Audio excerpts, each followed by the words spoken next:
What's going on, everybody? So today I want to talk to you about X-Wing 2.0 and how to get started in X-Wing 2.0. So X-Wing 2.0 is about to launch officially September 13th, 2018. So if you're watching this past that date, it's already available. Go get it now. But if you're watching this before that date, a lot of people have asked me to kind of make a video helping people get started. Where do you buy in? Where do you get started if you're already an X-Wing player from first edition or if you're brand new? So I'm going to kind of talk about all of that stuff, and I'm going to address existing players first. I'd also like to invite you, if you're new here, to subscribe to the channel and click the bell for alerts so you can join the notification squad so you don't miss out on any new content that comes out. I also do giveaways all the time, and generally all it takes to enter one of those is to become a subscriber and leave a comment. So it's very simple to sign up for those giveaways. That being said, let's go ahead and talk about 1.0 players, what you need to get started in X-Wing 2.0. First off, it's going to be expensive if you want to upgrade your entire collection. First off, you have to get a core set. That's the number one thing. You've got to get a core set. The core set has a lot of things that you're just going to have. It's got a new damage deck. It's got some things that are exclusive to the core set that you can't get anywhere else. And on top of that, it's just a good idea to get. You're going to want Luke Skywalker. Also, you're going to want the new paint job that only comes on Luke Skywalker's T65. It's actually Red 5. It's different from every other T65, even the T65 expansion in 2.0. So you'll want to pick up a core set, at least one. You can still use your same dice and a lot of your old components, however, but it is important to know that the movement tools have been adjusted, and while they are compatible with the old one, you're better off using the new ones because they do have extra lines that are going to facilitate things like barrel rolls, and they use extra markings on the new movement tools. You'll definitely want to use those. So what else do you need to buy beyond the core set? Well, you probably heard about conversion kits. You will probably want to start with one conversion kit just to keep the costs down. They're about $40 a piece for the first three factions: Imperials, Rebels, and Scum. So if you're jumping into the game after a long absence, I would just say pick one faction, whenever you like the best. Go for that one right away. It's important to note that at launch, the First Order and the Resistance will not be available. So all of your old First Order and Resistance ships, you're not going to be able to use those for a little while. However, there are conversion kits and official stuff for those factions coming very soon. They're just not available yet. On top of that, I will point out that they have also announced that Clone Wars factions are coming for X-Wing 2.0 eventually also. So we are going to be looking at a game with at least 7 factions at some point. So that's going to be very important to probably pick a certain faction and stick with it if you are on a budget. I will be doing more videos about these other factions and what their specific strengths and weaknesses are, and also how to get into one of these factions on a budget, what to buy first. But for right now, there's very few options on what to buy, so you don't really have to buy that many things.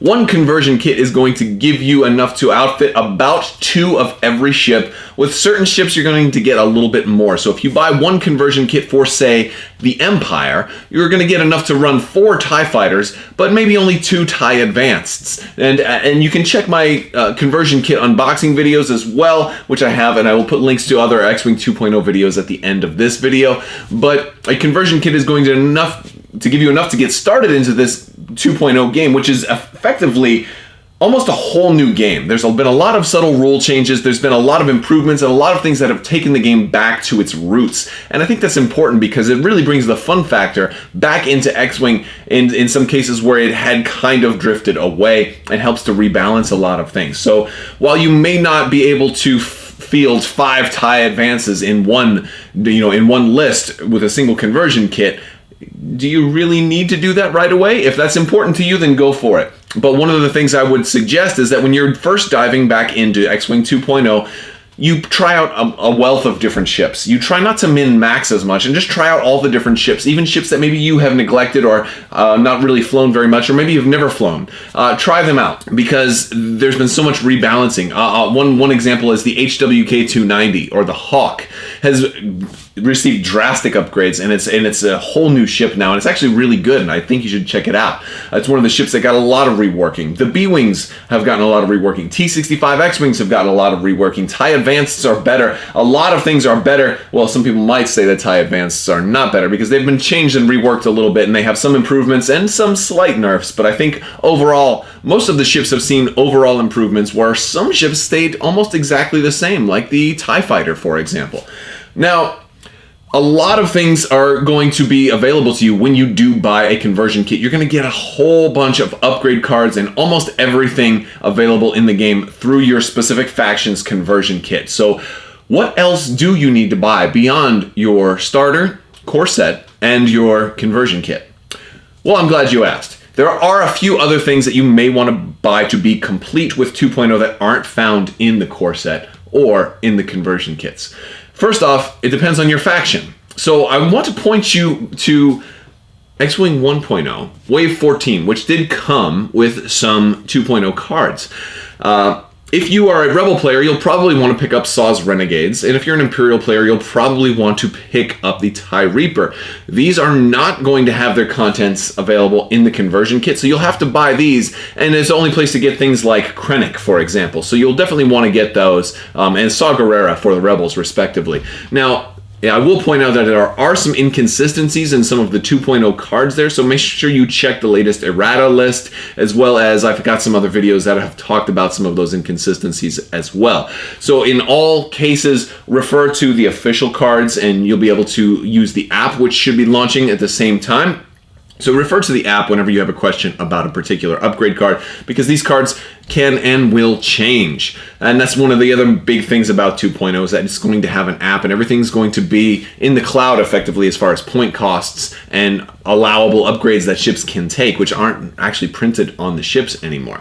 So I talked about, buying X-Wing Wave 14 if you wanted to be complete. Again, it's not something you need to buy right away, but if you want to have everything available to you, at least one of every card, and in many cases, multiples of every card, you're going to want at least one conversion kit and your core set, and then whatever your respective Wave 14 component is. Now, if you're a Scum player, there was no Wave 14 ship for you. What you will want to pick up out of the new 2.0 expansions is you will definitely want to pick up the Lando's Falcon expansion, which is, I guess, the first all-new ship of X-Wing 2.0. That one is not represented in the conversion kits as well, and it has a whole bunch of really interesting cards in there that you may definitely want to use. Plus, it's a really cool ship. I mean, honestly, I've done an unboxing for it already, but this thing is just awesome. And yes, this does actually eject, and it doesn't actually fit into the other Falcons. I'm sure you could take a Dremel and go ahead and do that, but it's really nice because you're effectively getting two ships in one, because it does have the dock and it has the extra little piece to it. So definitely pick up the Lando's Falcon expansion if you're a Scum player. I think it's honestly, even if you're not a Scum player, I would pick one up anyway because it's gorgeous. So that's really all you need to buy to get started. A lot of people will want to buy all three conversion kits, maybe multiples of all of the conversion kits. I personally have restricted myself to one conversion kit for each faction. I will be playing every faction in the game, and that means, yes, even 7 whole factions once they are all available, which is going to be difficult. Now, I may not play them all a lot, but I will at least play them all a little bit, just so I can talk to you guys and illustrate to you guys the differences between them a little bit better. But another thing that's just important is you don't have to do that.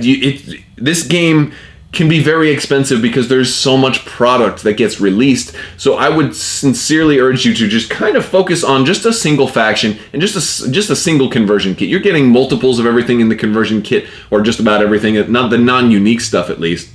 You're getting so many multiples in the conversion kit, and while you might not be able to fly 4 of every ship that you want to fly with a conversion kit, you'll probably be able to fly at least 2. So do you really want to just, with all this new game, 14 waves worth of ships and upgrade cards and gameplay balance that's in the launch of X-Wing 2.0, do you really want to restrict yourself to only one ship type? I don't think you need to do that right up front. I'll be honest with you, but that is my opinion. I would love to hear what you guys think. So it's not going to cost you a whole lot to get started, guys. It's just you need to have the core set, and you need to get your conversion kits if you're a 1.0 player. Now, if you're not an existing 1.0 player, what do you need to get? Well, that is really going to be interesting, because it all in my opinion, is going to depend on if you want to be competitive or if you want to just play for fun. Now, if you want to play for fun and experience these expansions as they come out, I would honestly suggest buy the new 2.0 expansions as they come out, because of the fact that you're going to get newer models of these ships. Each of these 2.0 ships is slightly different from its 1.0 counterpart, whether it's a slightly new paint job or a completely upgraded model. The T-65 X-Wings have movable wings. The Y-Wing has been upgraded, although honestly, some people have different opinions on the Y-Wing, and I have videos where I do comparisons of those, so you can check those out and see which ones you like better. But you know, overall, I think the newer ships are much nicer, especially when it comes to things like Lando's Falcon and how a docking ship actually comes off. We're all kind of hoping that the Ghost does the same thing whenever that shows up, which will be really, really nice. So I plan to buy one of all the new 2.0 expansions as they come out, even things that I already have anyway, you know, for a number of reasons. For one, I think the quality is better. For two, I like to be able to compare them to the old ones and give you videos on that so you can make a better decision. But that being said, if you're not interested in just playing for fun and you don't want to take it slow, because there's only going to be a couple of expansions for each faction available at launch. Maybe you want to play more competitively. Well, then what you're going to need to do is you're probably going to want to get a conversion kit, because there's going to be things in that you can get in the conversion kit that you just don't get in other places, you know, especially with a lot, like, and there's so many cards, I'm not going to name them all, but a lot of it is going to be in like your unique crew cards, and a lot of your named characters are only going to be available through the conversion kit at launch. So if you're going to be playing competitively and you want access to just about every card that is available, you will have to get conversion kits. Now, one thing to do if you're a new player, you may be able to find somebody selling their old X-Wing 1.0 stuff, or even excess X-Wing 1.0 stuff. I personally have a lot of excess 1.0 stuff. No, I'm not going to give it to you. Don't worry, I'm holding it for other people and things like that. So I already have plans for my excess 1.0 stuff.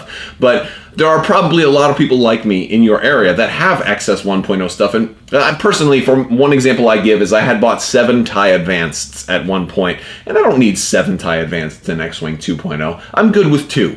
Honestly, I'm good with 2. 2 is probably the most I'm ever going to actually fly. But then again, I'm not usually trying to min-max in X-Wing as much. I try to do that in other games. X-Wing, I try to spread myself out a little bit more, but that's my opinion. That's what I think about it.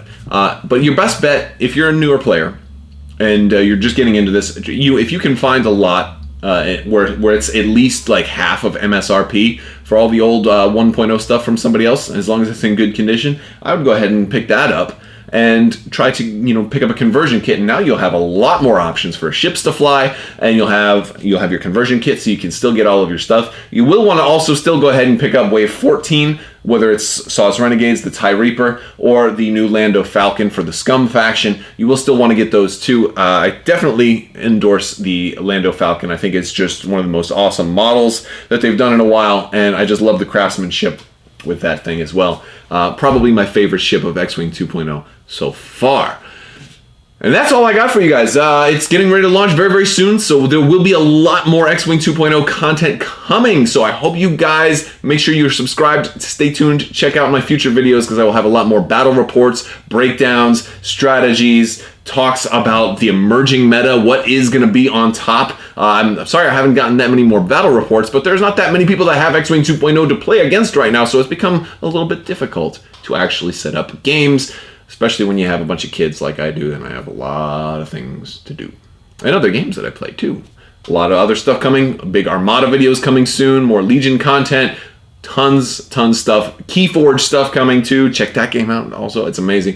All right guys, I want to thank you so much for watching. If you like this video, go ahead and give it a thumbs up, and don't forget to check out Crabbok.com, as well as hop in my Discord and say hi. I really appreciate all the support, and a big thanks to all of you on Patreon who have helped make all of this possible. I want to thank you guys so much. There will be more giveaways on Patreon coming soon, and more giveaways to you guys, my subscribers, so stay tuned for that in the very near future. I want to thank you so much for watching, and have a great day.